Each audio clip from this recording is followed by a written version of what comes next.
Hey guys, back with my third update of the day, probably be my last. Hopefully you guys can check out my other two videos I posted. I'm going to do my slasher DVD update now. I was going to do a complete overview, but there was just way too many to show in one video. Then I decided to do different decades, 70s slashers, 80s slashers, 90s, but again, still way too many to show, so instead I decided to just do a list of 20 that I really enjoy. Not saying that my favorite 20 slashers, there was a lot more that I wish I could include in this video, but I just wanted to narrow it down. As I said, it's not really a definitive list of my top 20 favorite slashers, but I really enjoy all of these, and I think they deserve an extra look, or if you haven't checked them out yet, at least a watch. Another thing, I didn't include any sequels, didn't include any remakes, and also I didn't include the top 4 slashers that the main 4 that I consider, and that's Halloween, Friday the 13th, Nightmare on Elm Street, and the Texas Chainsaw Massacre. I just felt like they would take up, extra space in this video that was unneeded. Everybody knows their classics. Just about everybody has seen them if you're a horror fan, and pretty much everybody knows what they are. First, we have Slaughter High. This has been shown quite a lot on YouTube. I know that, but did want to include it anyway.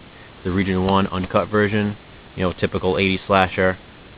Kid gets picked on, comes back for revenge.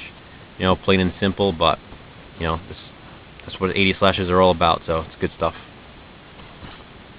Next, the DVD I've shown quite often, Silent Night, Deadly Night, with the 2-pack, the infamous Anchor Bay DVD. But I mean, how can you not like a slasher movie with a guy dressed up as Santa Claus? Kind of like Christmas Evil, which is another one, but decided to include this one instead. Has some great scenes, and it's a slasher movie I like to watch around holiday time every year. And we have Urban Legend. I really enjoy Urban Legends, reading them, different movies that include certain types of urban legends in them. But this is a slasher movie based around urban legends, which I always thought was really cool. It's got a great cast. It's one of those movies with, the kind of shot for a young cast, almost like Scream, I Know What You Did Last Summer. But it really works in this, I think. It's got some great kill scenes, some great urban legends incorporated into the deaths, and I really enjoy it. Next, Satan's Little Helper. It's kind of hard to really determine what's considered a slasher. What's considered a slasher movie to one person might not be to another. And I was going back and forth with this one, but I think it counts. I mean, it's got a body count. It's got a guy wearing a mask going around killing people. It's just got a little bit of a twist to it, and I really like that twist. That's why that's what made me choose to include this in the video. I always watch this around Halloween time, and my son actually watched it with me this year. He really enjoyed it. I told you guys before, he's into the horror now. Only 8 years old, but he's a horror fan in the making. He's like the little horror man. But anyway, great movie. I mean, the first time I watched it, I was really excited about this movie, before it was released. I mean, the first time I watched it, I was slightly disappointed, I think because my expectations were so high. But for whatever reason, upon second, third watching, I really, really enjoy this now. I think it's a great storyline. I really like the mask, and it's definitely worth checking out. Next, another classic I'm sure everybody pretty much knows about, Terra Train. Again, I don't think I need to say too much about it. It's one of the classic Jamie Lee Curtis slasher films of the 80s. And we have Stage Fright. I showed this off in a horror DVD cover art video. Really cool cover art, of course. That's why I showed it. And just a great story. Got a great killer. Look at that mask. I mean, what's worse than being chased around by a guy in a giant owl mask? Pretty crazy stuff, but definitely a good Italian slasher, and a good slasher overall. And we have Madman. Really like this movie. This is the Code Red release. Also have the Anchor Bay release. It's a good one, straight up, campers in the woods. Tell a horror story about Madman Mars, and you call his name and he comes back to kill you one by one. That's pretty much it. Again, fairly simple, but that's what 80s slashers are based on. Good stuff. One of the best, I have to say, Scream. Really love this. Definitely, a modernized slasher film, and I just really think it got it right. It went for that originality, and it definitely reached its goal. And it really is clever and scary, as I said. And I mean, first time watching this, I remember, that opening scene alone was some crazy stuff. You knew you were in for one hell of a ride with it, and really great movie.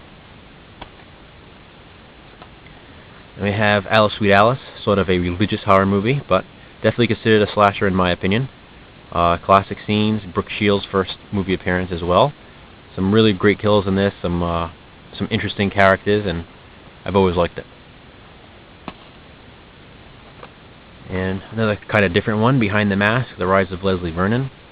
Really like this one. You know, it's documentary style. Basically, you know, a reporter and her cameraman following around, you know, Leslie Vernon, who's the killer. And the cool thing about this movie is, you know, he's the nicest guy.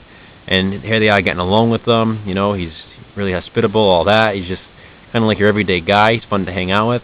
And then all of a sudden it starts to become too real for them, you know. That's when, you know, he puts the mask on and starts really getting into, you know, the murdering rampage and whatnot. And I don't know, it's a nice little twist on the slasher genre, I think, and I really enjoy this movie. We have The Burning with its crappy cover, but still a good movie, great 80s slasher. You got a young Jason Alexander in there with hair, so that's always interesting as well. Seeing George Costanza among the characters getting stalked by a killer, so pretty cool. Then Curtains, I mentioned this before as well.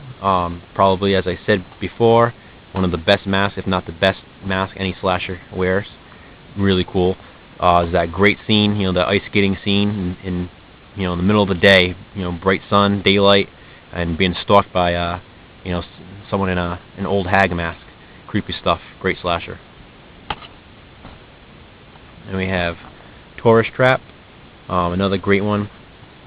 You know, you get creepy mannequins in this one and all that good stuff.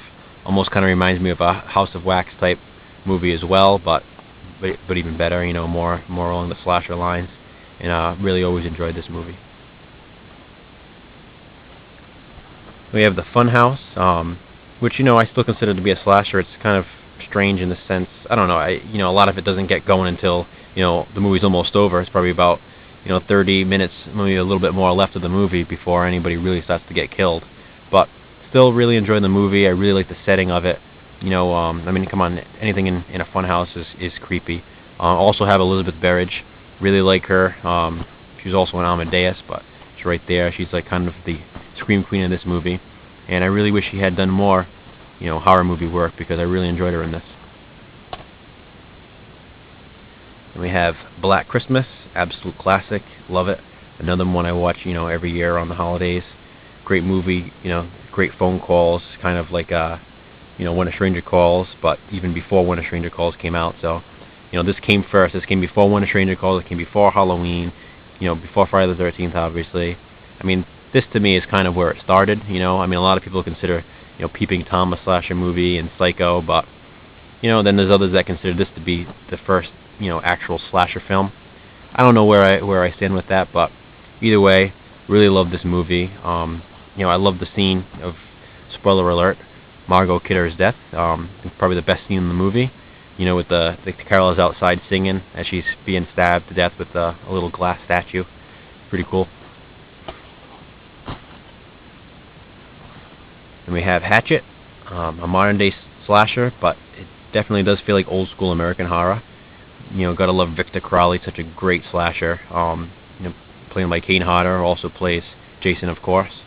I really love this movie, I do. I even like the sequel as well. Sequel's not as good, but I do like it. But I love Hatchet. First time I watched it, I really was impressed with this. I had my expectations high for it, and it really didn't let me down at all. Some really great scenes, some really great gore. Absolutely love it. And happy birthday to me. I mean, great kill scenes, which you can see right from the cover. You know, strange parts as well. A little different at the end. Kind of a strange little twist, but definitely still works. Still a great 80s slasher. Sleepaway Camp. Probably the best ending of any slasher movie. Most shocking anyway, I should say. I'm sure a lot of people have seen this. I enjoy the sequels as well, but it's all about the first one. The first one is definitely the best. Then Intruder. I actually watched this again this morning. Hadn't watched it in a while.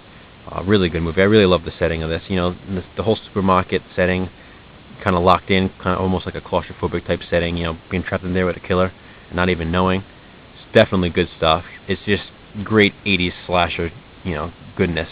I mean, it has everything an 80s slasher should have. Also has great direction in this. I really love some of the shots. I gotta say, I'm really impressed with the direction. And finally, Slumber Party Massacre.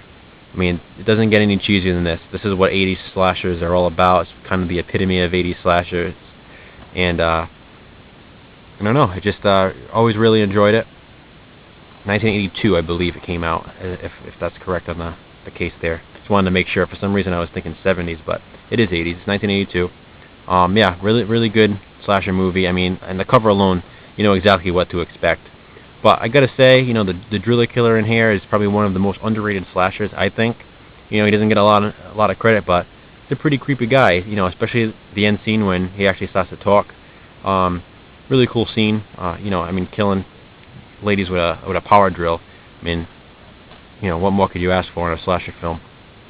But anyway, that's my 20 picks for slasher films. I thought deserved some extra looks at an extra watch or two. If you haven't seen them, definitely worth checking all of these out. As I said, there's so many other slashers I would have liked to include in this video, but just really wanted to include 20. Could have been here all day doing this. I have so many in the collection. Maybe, as time goes on, I will do, decades, like I said, do some 80s slashers, 90s slashers, and whatnot. But, for now, I hope this will suit everybody. I hope everybody enjoyed this. Comment, subscribe. I appreciate it, guys. Thanks.